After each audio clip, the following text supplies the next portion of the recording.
the central column. Then the third model will be the rafters and supporting connections. And the fourth model will be the column-based connection.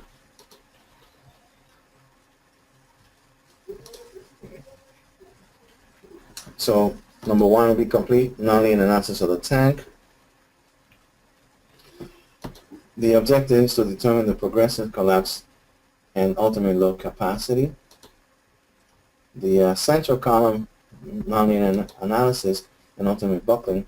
The objective is to determine the ultimate buckling capacity of the central column and compare the load with the failure load from the first analysis. Now, this load will be point load eccentric.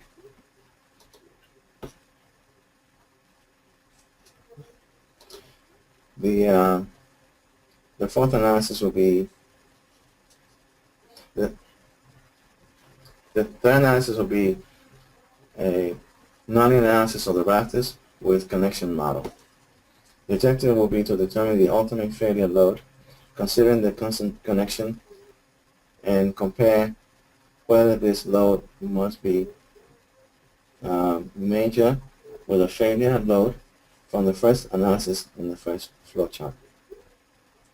The fourth model is the column-based connection nonlinear analysis. The objective is to determine the ultimate capacity of the column bases.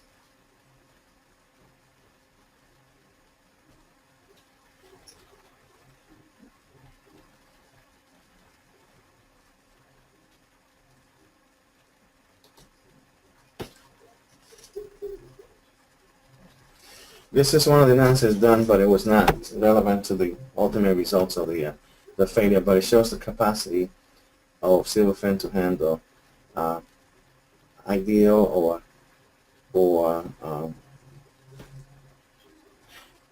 we check for the temperature effect using the gas ideal law. The objective is to determine what temperature increment can cause internal pressure to the tank to cause collapse.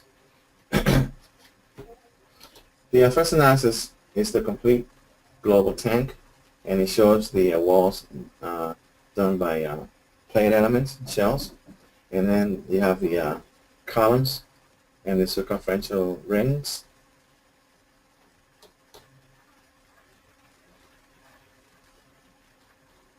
The boundary conditions. In the boundary conditions, you see it's fully constrained at the base.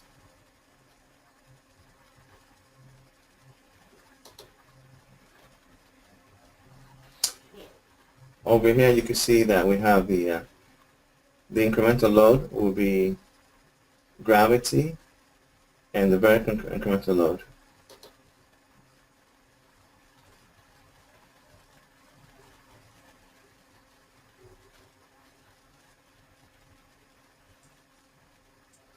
Now the boundary condition shows the on the left created incrementally.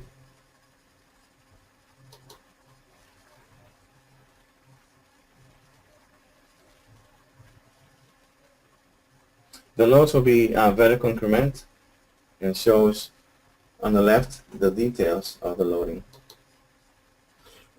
We apply a maximum of 2.5 kip per foot, and that's an arbitrarily chosen value which would exceed the yield, and then the program would step up until it reaches collapse.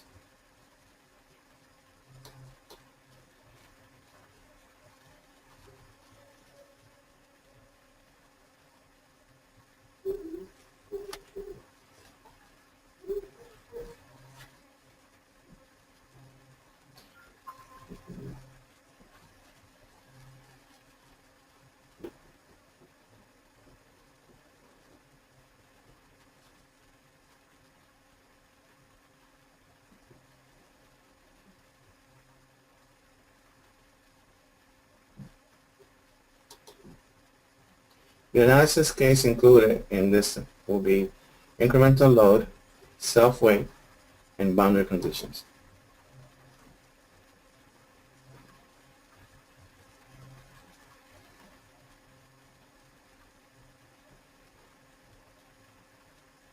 The details on the left, we'll see that gravity is not incremented, it's a constant load.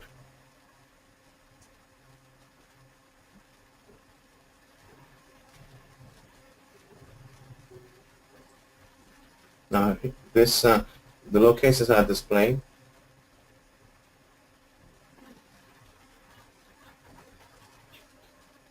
It shows the loads and boundary conditions.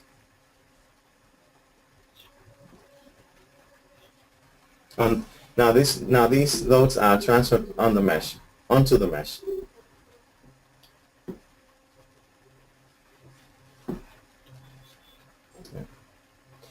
We are showing different orientation of the model to see whether they have been applied properly. Now we show all the elements in the section properties given to the elements.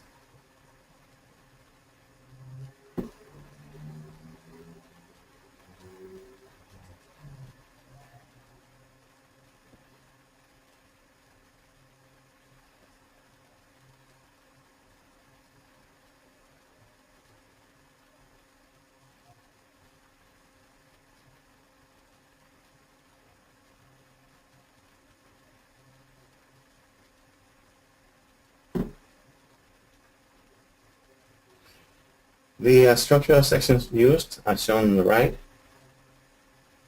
and this will be the column which will be irregular, defined by the user. Then we have properties. These are the composition shown here, and we'll show graphically as shown. Silverfilm is able to get the section properties based on user-defined components.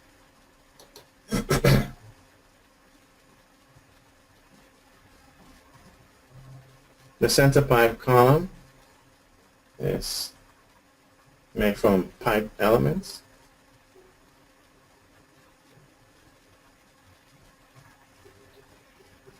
The outer columns have a regular section properties of I-beam. The inner column ring, similar.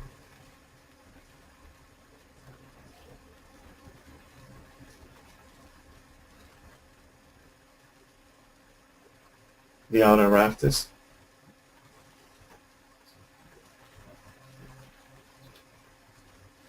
The sections shown are based on existing plan given. Now you have the angle 3 by 3 by 3/8.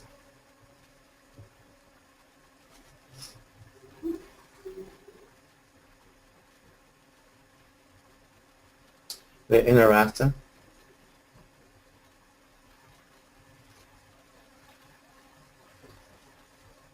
And the center rafters. The center rafter, they rest on the center column.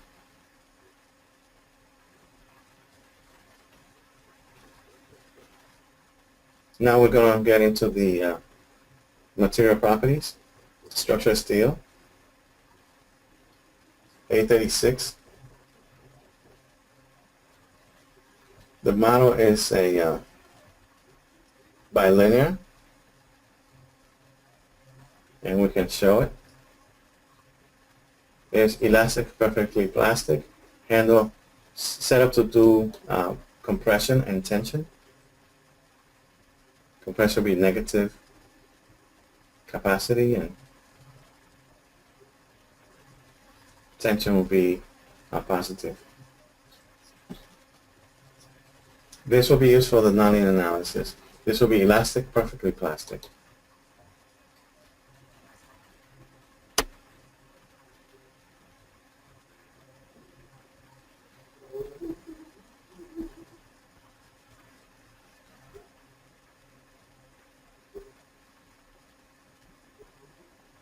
The model could have been either linear or bilinear, so we will do nonlinear, which means bilinear.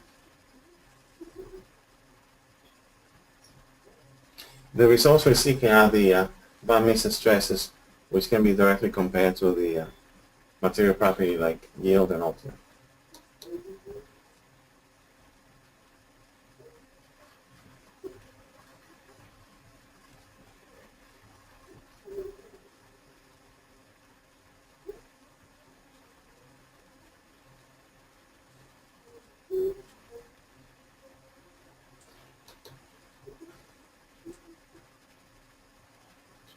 Now we're going to see the results by loading them from executed Silverfan model.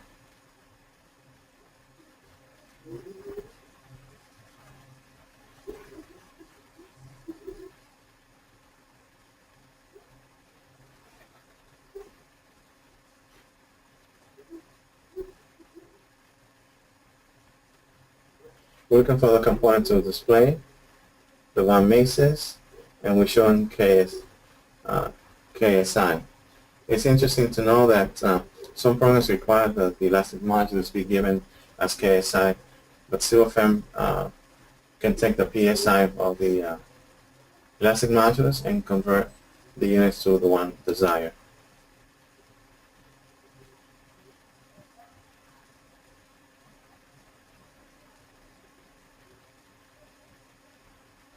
This is a model showing, since we are seeking to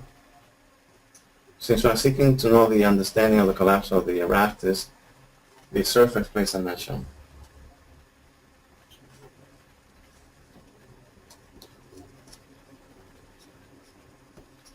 The red areas show that we have reached the plastic region and therefore collapse.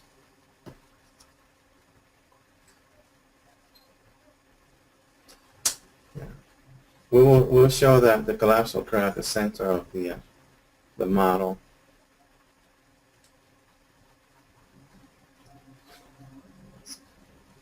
See, this is a global model, so this indicates that we should consider the center column with the top plates. That will be shown later.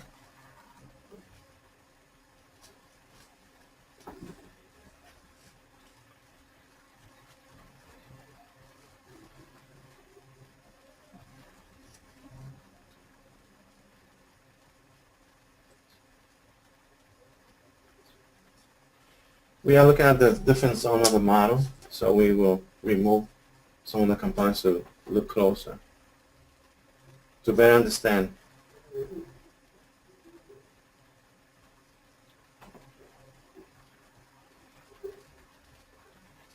Again, the objective was to determine what's the load that caused the collapse of the entire tank.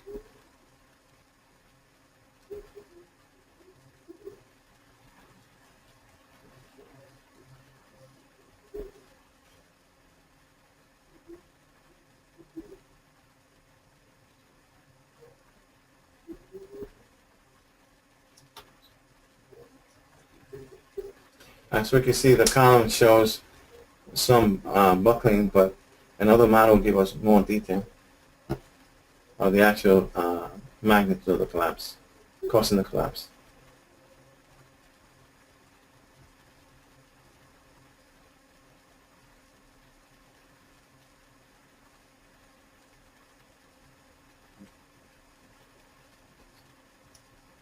Notice the plates nicely deformed.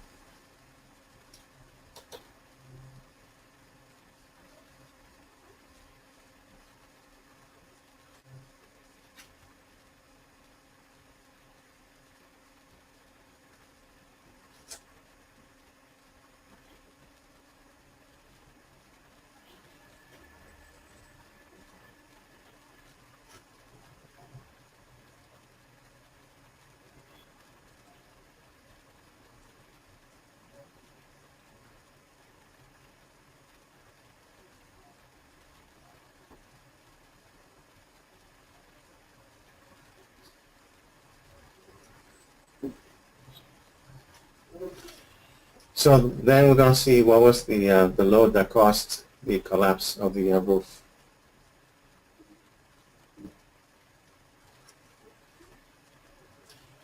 As you can see, besides the inner, the column at the center, we could see that the perimeter columns around the ring are also failing based on the von Mises result exceeding yield.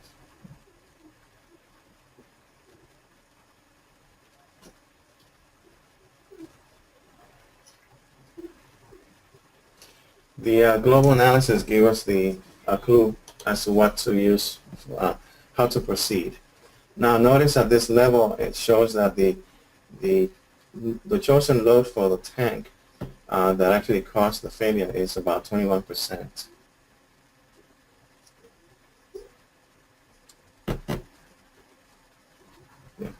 Again, this is 21% of the arbitrarily excessive load, and Silverfem iteratively found it.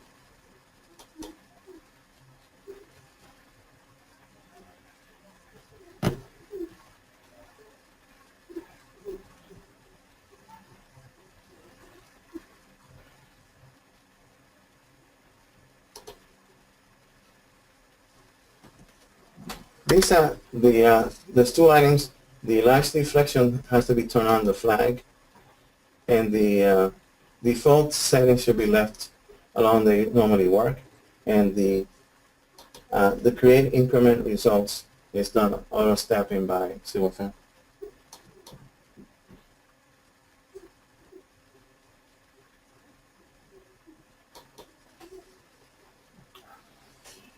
The conclusions and comments for this analysis, the first analysis. We have determined the sequence of failure when the load is increased gradually.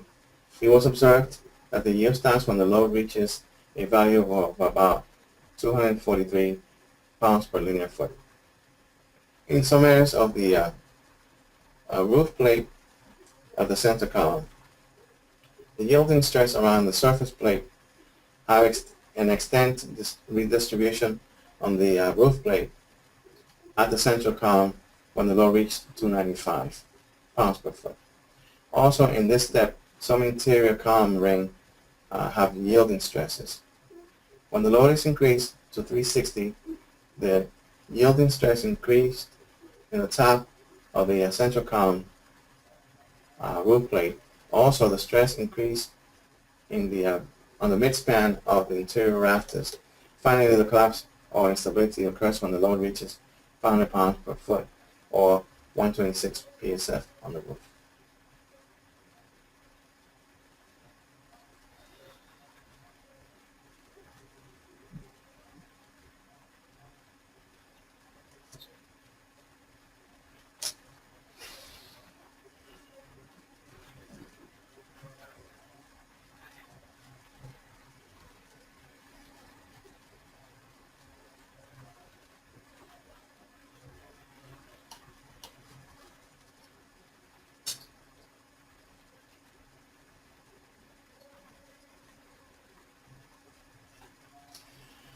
We have not demonstrated that it is possible to review the increments from the failure backwards or forward, and that's how we obtain these values,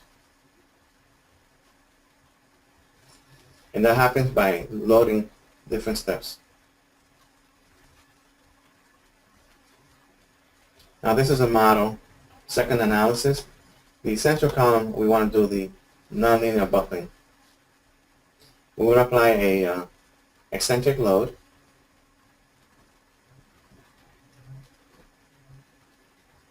Based on the results of the model with an added factor for Silverfem to determine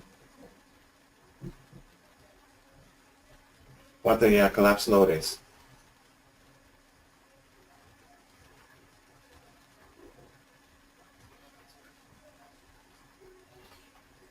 We see that the mesh in Silverfem could be can be made to match for a dissimilar mesh sizing or density.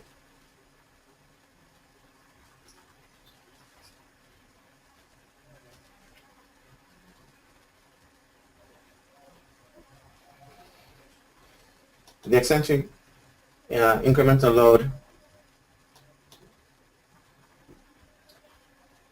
it shows that we used a point load of 18 kip.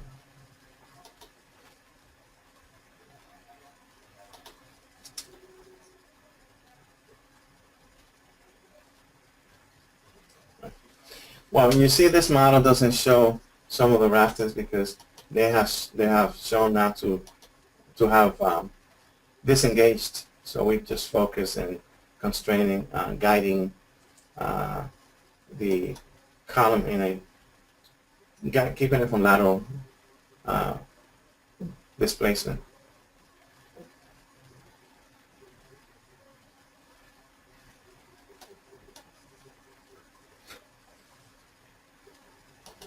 The boundary conditions will be, again, eccentric point load, and is guiding, so it's that we only have vertical loading, and we're seeking the critical load.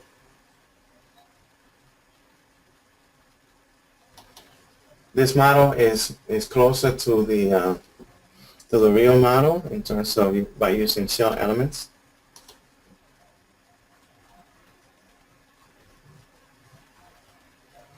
And the material will be the same as before that we have seen, 836. Bilinear, elastic, perfectly plastic. The analysis was performed already, and we just have to, this is how we would have done it, bilinear. However, we just have to load it, the results from archive.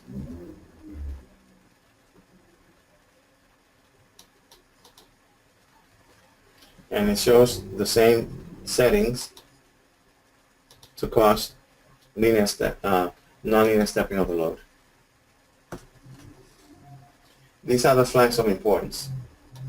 Create incremental results based on the settings. We use the default settings.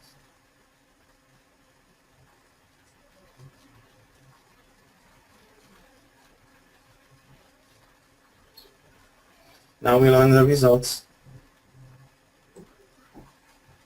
And we're going to pick element results will be shell elements, von Mises, and KSI.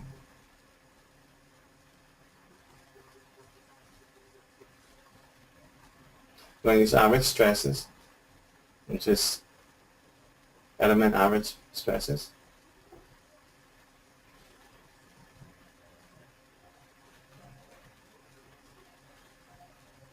So the result is to determine the load that caused the failure by looking at the von Mises results.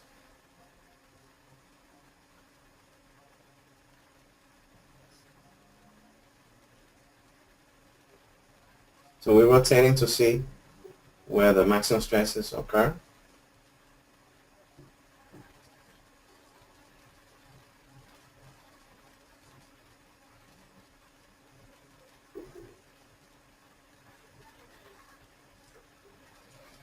And the color red tells us the magnitude of the outer fiber.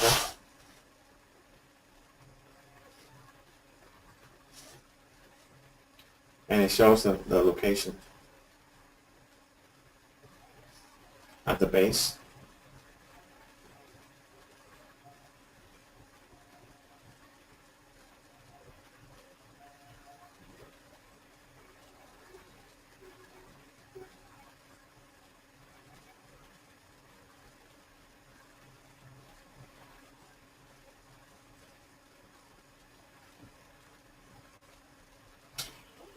The critical load that caused buckling, it's about 95% of what we chose. I know it's 5% lower than we chose.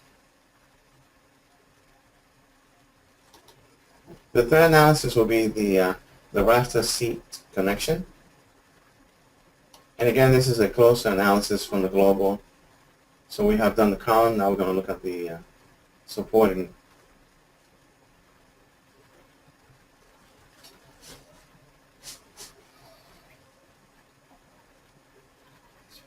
This is showing the connection. Notice the mesh density difference. However, you'll see that it talks about the glue which makes the incompatible elements continuous. The bolts that we use brick elements, solid elements. So we have moved from shell to solid 3D elements.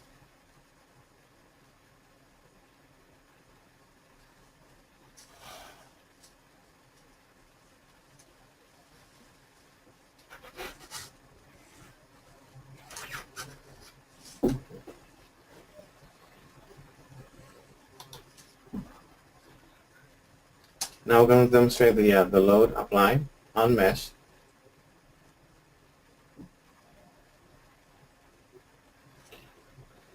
Now here you can see the loads that's applied from the solid to the mesh.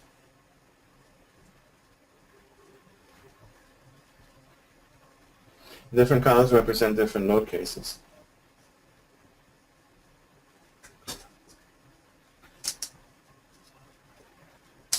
Now we're going to look at the material again, same as before. We're just going to show it.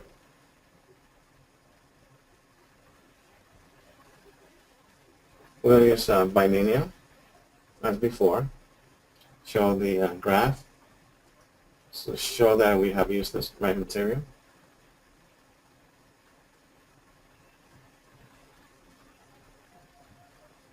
The analysis will pick bilinear and automatically causes it to be nonlinear.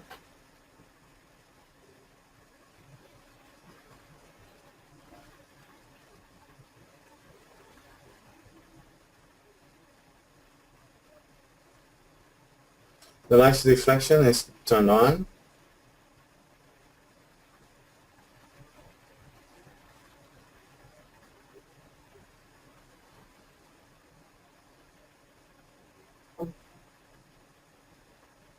And now we're going to load the resulting file.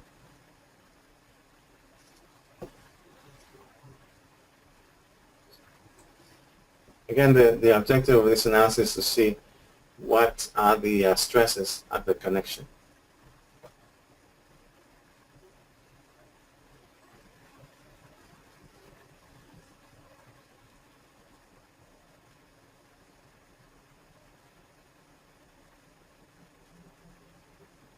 Again, the bond mixtures will be shown as average of the element, and it will be in KSI, which can be compared directly to the material yield and ultimate strength.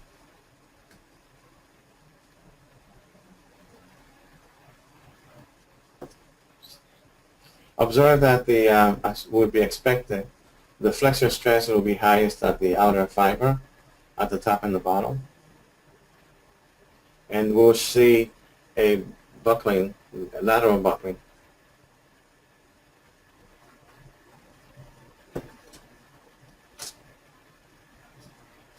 Now we're going to look at the seat.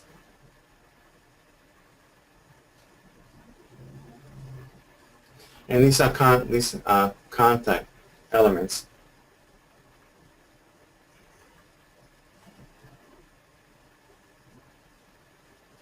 Now to focus on the bolts, we have turn off the rafters.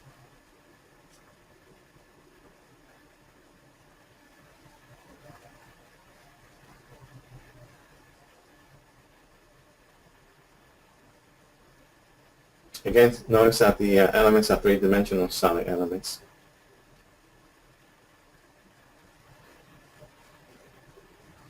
Also, the color shows you the extent of the plastic zone, shown in red.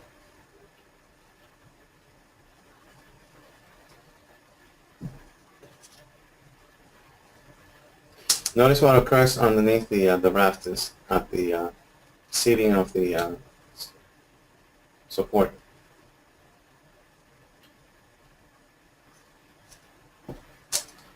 Now the fourth analysis is the base connection, central. So now we can see that we have done the global to get an idea what to apply for load at the column. From the column to the rafters, from the rafters to the seat, from the seat to the bottom as the load path is being investigated. From point of application to final support at the base.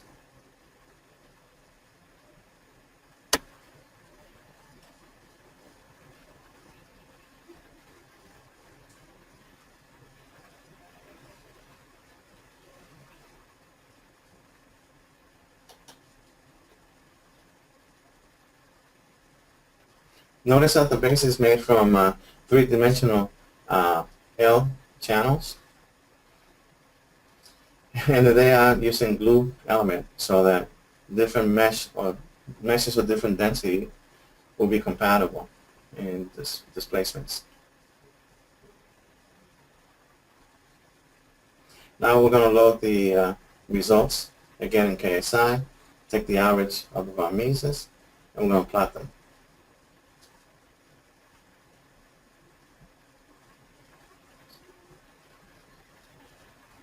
The red color represents the nonlinear plastic deformation from the nonlinear results.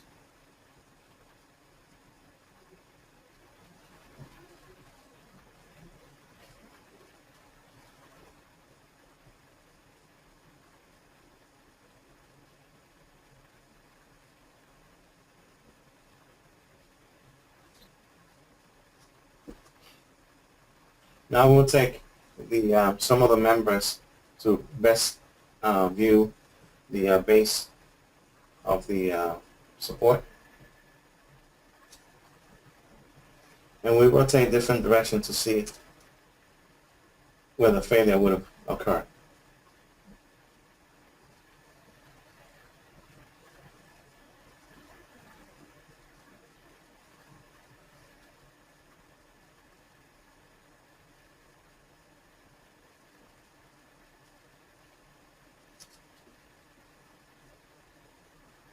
On the right hand side, we can see the type of connection that we have. Glue contact will mean like welding, and it takes care of the similar density. And on the left you see glue contact, touching contact, breaking contact, and advanced. So these are the options available in Silverfen to the user.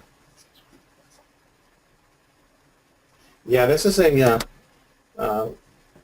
a unique feature of Silverfen and Mark's ability to use nonlinear analysis. Touching contacts allow elements to detach.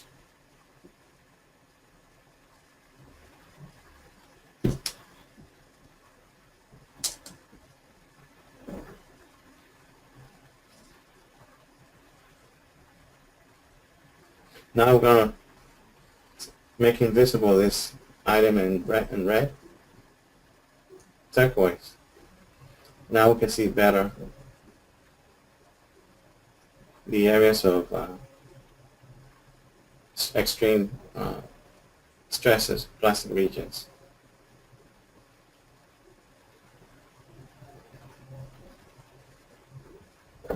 The fifth analysis is the base connection of the irregular column. Again, these are three-dimensional elements, whereas in before it's just a section property of beam elements.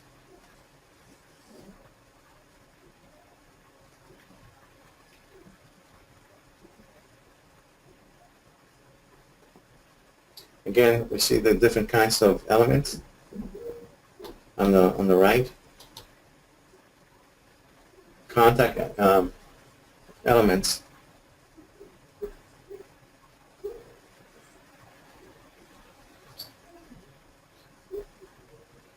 Yeah, this model is using solid elements, not shells.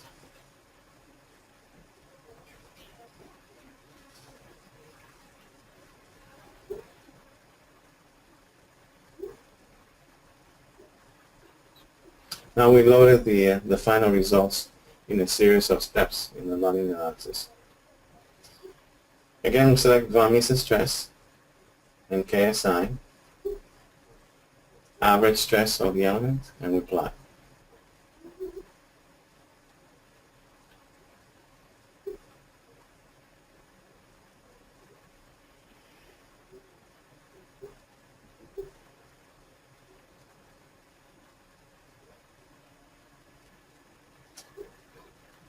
Again, we are rotating to view the results and showing the deformation of the supporting beam at the interface with the column.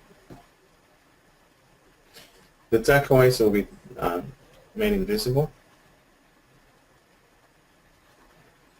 You can see the continuity between different parts thanks to the glue solid elements, contact elements.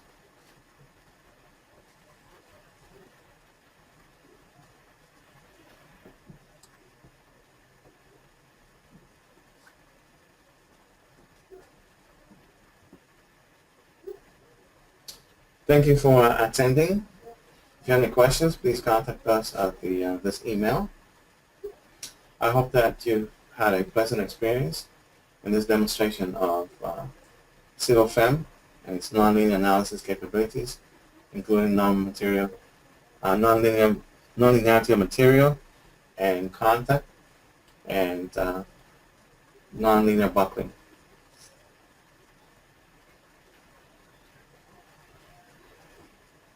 We'll leave the chat room available for anybody to type in their questions right now.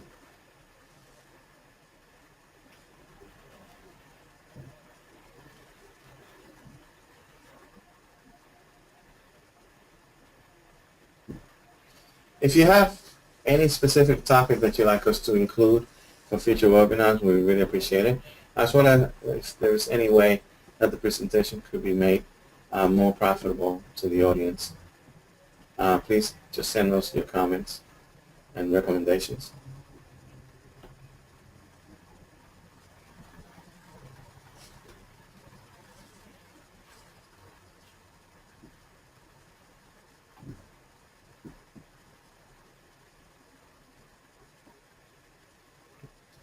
If you have any questions, we hope that you have an enjoyable weekend, and we are here available to have stay tuned for other future webinars.